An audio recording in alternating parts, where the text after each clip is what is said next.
नमस्ते प्यारे बच्चों। तो आइए आज देखते हैं हम गणित का अध्याय 9। इसके पहले वाले जो अध्याय हैं वो हमने पिछली वीडियो के माध्यम से समझे थे।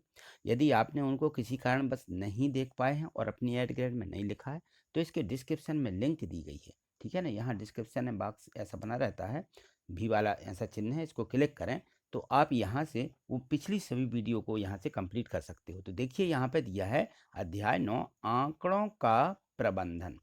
अब हमें पढ़ना है इस अध्याय में आंकड़े। आंकड़े क्या होते हैं? आंकड़े देखिए यहाँ प्रश्न भी दिया गया है कि संख्याओं का वह संग्रह जो सूचनाएं देने के लिए एकत्रित किए जाते हैं क्या कहलाते हैं? उनको क्या बोलते हैं? संख्याओं का वह संग्रह जो सूचना देने के लिए एकत्रित किए जाते हैं क्या कहलाते हैं? आंकड़े कहलाते हैं। ठीक है, यही अध्याय आंकड़ों का हमें पढ़ना है। ठीक, तो वो हमारे आंकड़े कहलाते हैं। चलिए आगे देखिए। प्रश्न 2 दिया गया है, आंकड़ों को सारणी रूप में व्यवस्थित करने के लिए किसका उपयोग किया जा सकता है? तो जो आंकड़े रहते हैं इनको सारणी में व्यवस्थित करने के लिए मिलान चिन्ह का उपयोग किया जाता है। किसका? मिलान चिन्ह। जो मिलान चिन्ह रहते हैं उनके माध्यम से हम इन सभी आंकड़ों का प्रयोग कर सकते हैं। ठीक है, अब प्रश्न 3 दिया कि आंकड़ों को चित्रों, वस्तुओं या वस्तुओं के भागों के रूप में निरूपित करना क्या कहलाता है? इन सभी चीज़ों को आप पहले समझ लीजिए कि आंकड़ों को चित्रों, वस्तुओं के भागों के रूप में निरूपित करने को क्या कहते हैं? चित्र आलेख कहते हैं। क्या कहते हैं? चित्र आलेख। तो ये आंकड़े हैं, मिलान चिन्ह हैं, चित्र आलेख है, ये आगे जाकर के आपको सभी समझ में आ जाएगा। देखिए आगे, यहाँ देखिए प्रश्न 4 दिया गया है कि यदि चित्र, देखिए अब ये चित्र बना हुआ है एक ऐसा, इस चित्र के बराबर 10 हो तो 1 2 3 4 चित्र और बने हैं। ठीक है, इन 4 चित्रों का मान क्या होगा?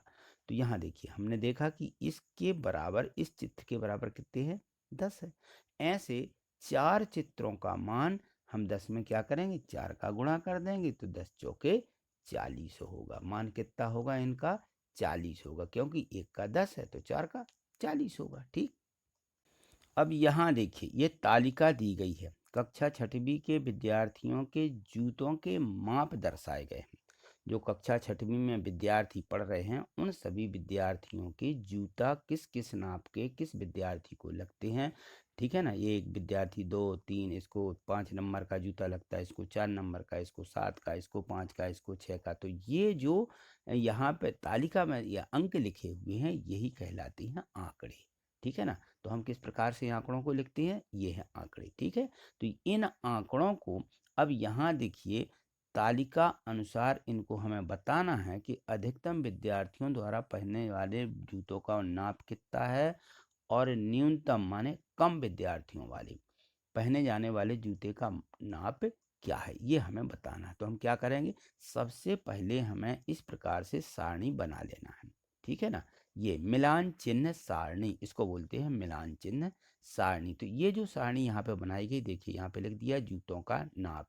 कितने कितने माप के जूते हैं? 4 के हैं, 5 के, 6 के, 7 के और अधिकतम 8 के। ठीक है ना, सबसे कम 4 के हैं और सबसे अधिक 8 तक के इस सारणी में दिए गए हैं। तो अब देखिए 4 माप वाले कितने यहाँ पे विद्यार्थी होंगे? तो 4 जो जूता है, 4 नंबर का जूता या 4 माप का जूता, तो यहाँ देखिए कितने विद्यार्थी हैं, हमने यहाँ गिनती करी है कि इनका हम गिनती करेंगे कि 4 नाप वाले कितने हैं, तो सबको 4 4 को सबको गिनती कर लीजिए और मिलान चिन्ह में इस प्रकार से दर्शाया जाता है।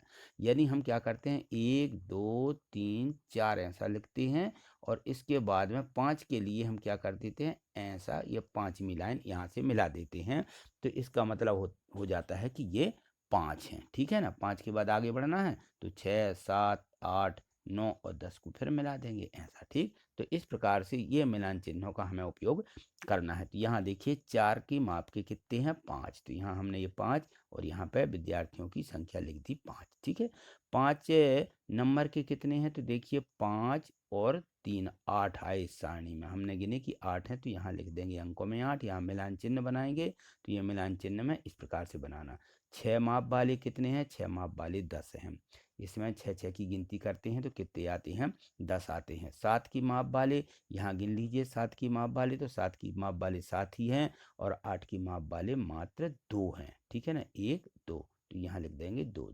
ठीक है, अब चलिए प्रश्नों के उत्तर। अधिकतम माप वाले विद्यार्थी जो द्वारा जूते पहने जाते हैं वो कितने हैं? तो अब देखिए यहाँ पे अधिकतम वाले कितने हैं। ठीक है, अधिकतम माप कितनी पहनी जा रही है? जो 10 विद्यार्थी हैं, ये 10 विद्यार्थी अ, कौन से जूते पहन रहे हैं? 6 माप वाले जूते पहन रहे हैं, है ना। तो इसमें कितना आएगा? अधिकतम विद्यार्थियों द्वारा पहने जाने वाले जूता है 6, किसका? 6 माप का। और न्यूनतम विद्यार्थियों द्वारा पहने जाने वाले जूते का माप न्यूनतम है, न्यूनतम कितना है? न्यूनतम माप है यहाँ पे देखिए 2 है, यानी 8।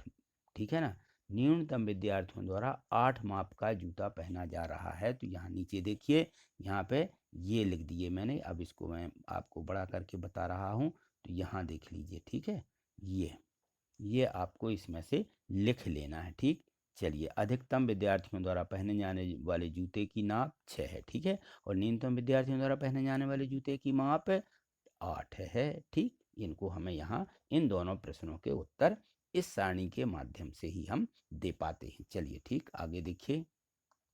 प्रश्न 6 दिया है कि मिलान चिन्ह टैली मार्क्स, क्या बोलते हैं? टैली मार्क्स, मिलान चिन्ह का प्रयोग करते हुए निम्न सारणी को पूर्ण कीजिए। तो यहाँ देखिए 1 से लेकर के 10 तक की संख्या लिखी गई है और यहाँ मिलान चिन्ह का हमें क्या करना, उपयोग करना है। तो यहाँ मिलान चिन्ह 1 2 3 4 इस प्रकार से बनाते, 5 ऐसा आ जाता है, 6 इस प्रकार से, 7 इस प्रकार से, 8 इस प्रकार से रहेगा, 9 इस प्रकार से और 10 इस प्रकार से। इसी प्रकार से 11 हम आगे बनाएंगे तो 10 ये होगा और एक और बना देंगे 11 12, इस प्रकार से हम आगे बढ़ते जाते। ठीक है, प्रश्न 7 देखिए, यहाँ पे दिया है कि किसी सप्ताह में एक फैक्ट्री द्वारा निर्मित कलाई घड़ियों की संख्या निम्न चित्र आलेख द्वारा प्रदर्शित है। देखिए ये कहलाते हैं चित्र आलेख।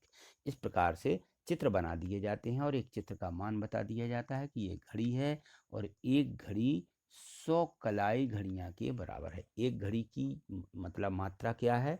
तो इसकी संख्या जो है ये 100 कलाई घड़ियाँ प्रदर्शित कर रही है। तो यहाँ दिया गया दिन, यहाँ घड़ियों की संख्या। तो सोमवार को कितनी घड़ियां निर्मित हुई? 100 की कितनी हो जाएंगी? 1 2 3 4 5 6 इस प्रकार से। ठीक है ना, मंगलवार को, बुधवार को, बृहस्पति को, है ना, शुक्रवार को और शनिवार को ये घड़ियों की संख्या दी गई है। तो यहाँ हम देख लेंगे कि या सोमवार को कितनी है, मंगलवार को कितनी, बुधवार को कितनी है। तो आगे चलिए, इनके प्रश्नों के हमें उत्तर देना है। तो एक घड़ी के बराबर ये ध्यान रखना है कि 100 कलाई घड़ियां दी गई हैं। ठीक है, अब यहाँ प्रश्न देखिए, ए में दिया है कि किस दिन न्यूनतम कलाई घड़ियां निर्मित की गई। न्यूनतम माने कम, ठीक है ना। तो शनिवार के दिन न्यूनतम घड़ियां निर्मित की गई, शनिवार को सबसे कम बनाई गई। ठीक है ना, और किस दिन निर्मित कलाई घड़ियों की संख्या अधिकतम थी? तो अधिकतम बृहस्पतिवार को कलाई घड़ियों की संख्या अधिकतम थी। ठीक है, ये लिख देना। और इसमें देखिए तीसरा में दिया गया सी में कि उपरोक्त चित्र आलेख की सहायता से निर्मित कलाई घड़ियों की संख्या की तालिका बनाइए। तो ये इस प्रकार से तालिका बनाई जाएगी। ठीक है, यहाँ दिन लिख देंगे, सोमवार, मंगलवार, बुधवार, बृहस्पतिवार, शुक्रवार और शनिवार। यहाँ कलाई घड़ियों की संख्या लिखना है।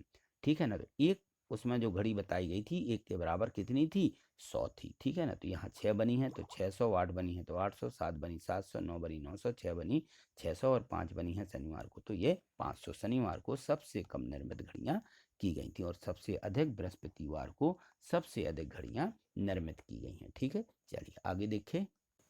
प्रश्न 8 दिया गया है कि किसी मोहल्ले के व्यक्ति द्वारा पसंद किए गए फ्रिजों के रंगों की सूचना चित्र आलेख द्वारा दर्शाई गई। अब यहाँ देखिए रंग दिए गए हैं और यहाँ चित्र दिए गए हैं। ठीक है ना, कि ये जो व्यक्तियों की संख्या है इसके माध्यम से दर्शाई जा रही है। ये चित्र बना हुआ है, एक चित्र बराबर 10 व्यक्ति।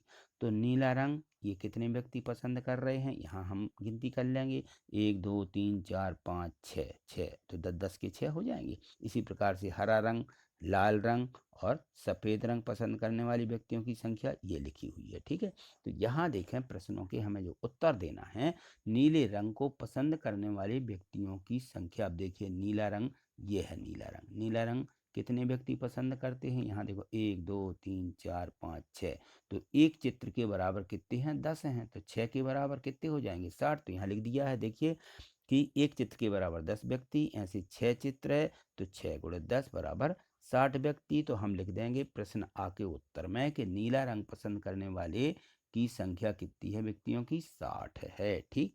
और फिर दूसरा प्रश्न बा देखिए, कितने व्यक्ति हरा रंग पसंद करते हैं? तो यहाँ सीधे लिख देंगे कि हरा रंग पसंद करने वाले व्यक्तियों की संख्या 40 है। 4 है तो 40 हो जाएगी। ठीक।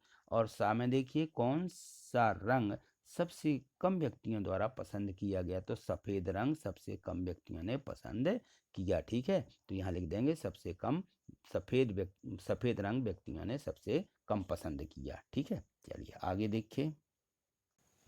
यहाँ देखिए प्रश्न 9वां में है कि कैथरीन ने एक पासा को डाइस बोलते हैं। क्या बोलते हैं? डाइस। एक पासा लिया और उसको 40 बार उछालने पर कितने बार फेंका? 40 बार।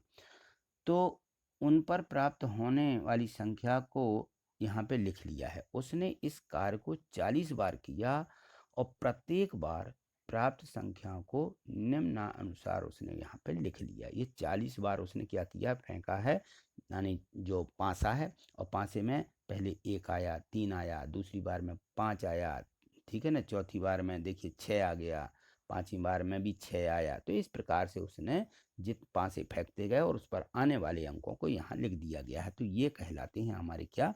आंकड़े। ठीक है ना, ये उसने आंकड़ों को यहाँ पे लिख लिया। ठीक। ये आंकड़े उसको 40 बार में प्राप्त हुए।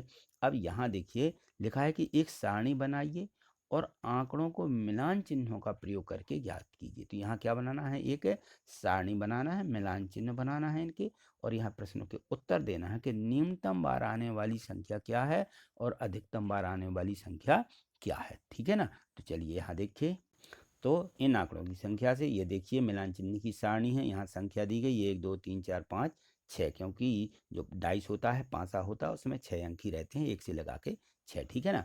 तो मिलान चिन्ह यहाँ लिख लेंगे। ठीक है ना, कि कितने हुए और कितनी बार ये फेंका गया। यहाँ पे हम संख्या लिखते जाएंगे इन्हीं के अनुसार, मिलान चिन्ह के अनुसार। तो 1 कितने बार आया है? यहाँ लिख देंगे कि 1 7 बार आया। ठीक, इन्होंने लिख के दिया है। 2 देखिए, 2 कितने बार आया? गिनती कर लेंगे हम आंकड़ों से। तो यहाँ ये 6 बार आया है। तो 6 इस प्रकार से मिलान चिन्ह हम सभी के बना लेंगे और यहाँ इनकी संख्या लिख देंगे। ठीक है ना। तो इस प्रकार से हमने लिख दिया और फिर देखेंगे इसमें कि न्यूनतम बार आने वाली संख्या क्या है? 4 है। तो जो न्यूनतम सबसे कम बार आया है वो संख्या कितनी है? वो 4 है। क्योंकि यहाँ देखेंगे तो ये कितनी बार? 4 ही बार तो आया है, 4 बार फेंकने पर।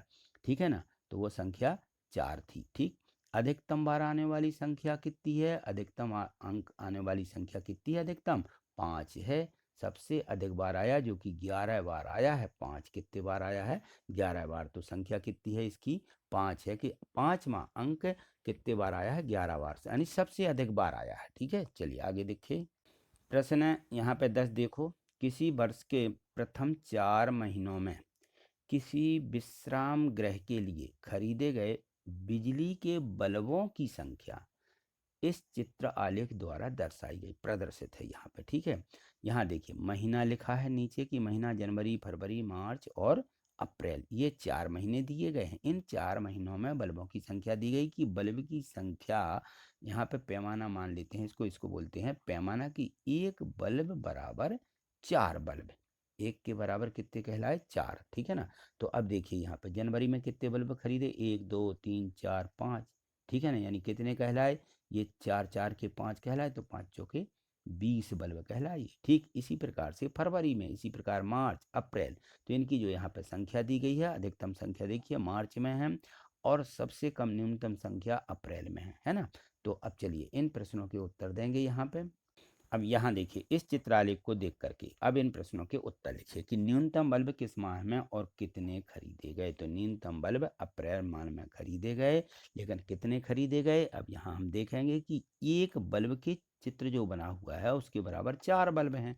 ऐसे 4 चित्र हैं तो 4 में 4 का क्या करेंगे? गुणा कर देंगे। ठीक है ना। तो कितने आ जाएंगे? 16। अतः 16 बल्ब खरीदे गए। बल्बों की संख्या कितनी आ जाएगी? इन्होंने पूछा कितने खरीदे गए माह में, माह बताइए।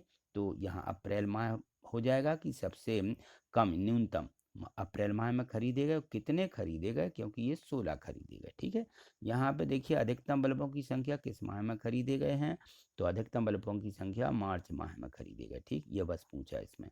प्रश्न इसमें तीसरा दिया है कि यदि एक बल्ब की कीमत, अब यहाँ पे कीमत अलग से दी जा रही है, संख्या नहीं दी जा रही, कीमत, एक बल्ब की कीमत 16 रुपये है, तो फरवरी माह में कितने रुपए के बल्ब खरीदे गए, अब यहाँ निकालना है, क्योंकि फरवरी माह में बल्बों की संख्या कितनी है, तो 1 के बराबर 4 है, तो 7 खरीदे गए, तो 7 चौकी कितनी हो जाएगा 28 बल्ब, और एक बल्ब कितने का है 16 रुपये का, तो यहाँ लिखेंगे अतः एक बल्ब बराबर, एक बल्ब 16 रुपये का है, तो 28 बल्ब कितने के होंगे 16, 28 का गुणा कर देंगे 16, 28 में 16 का, और 16 का यहाँ पे गुणा कीजिए, तो 16 अट्ठे कितना होता है 16 सत्ते 98, 16 अट्ठे 100, 16 अट्ठे 100 कितना होता है, तो 16 अट्ठे 128, 128 की 8 हासिल आएंगी 12, कितनी आएंगी 12, और 16 दूनी 32, 32 में 12 जोड़ेंगे तो 44, कितना आ जाएगा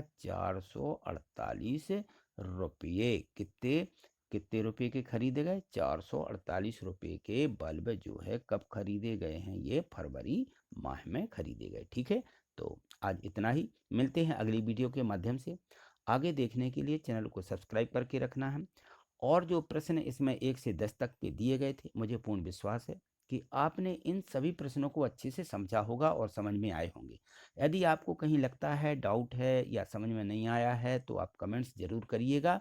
ठीक है, और इस प्रत्येक वीडियो को लाइक करना मत भूलिए, जिससे कि मुझे ये विश्वास रहे कि आप लोग वीडियो को अच्छे से समझ रहे हैं और आगे आपको वीडियो दी जाए। ठीक है, थैंक यू, धन्यवाद।